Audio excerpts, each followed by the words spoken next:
पाकिस्तान में मुसलसल चीनियों को निशाना क्यों बनाया जा रहा है? मुल्क के खिलाफ साजिश करने वाले अनासिर कौन से हैं? मुबसरीन ने अहम इंकशाफ कर दिए। पाकिस्तान के सूबे खैबर पख्तूनख्वा के इलाके बशाम में मंगल को चीनी इंजीनियर्स पर हमले की अब तक किसी गिरोह ने जिम्मेदारी कबूल नहीं की है।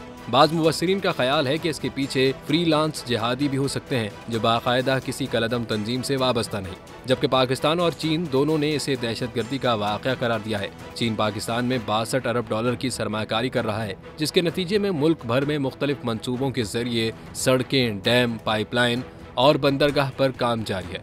दो ग्रोह पाकिस्तान में चीनी हुक्काम को निशाना बनाते रहे हैं, जिनमें बलोच शिद्दत पसंद और शिद्दत पसंद तंजीम दौलत इस्लामिया शामिल है। इस हमले के बाद हुक्काम की जानिब से बताया गया है कि सीपैक के मंसूबों को कुछ वक्त के लिए रोक दिया गया है।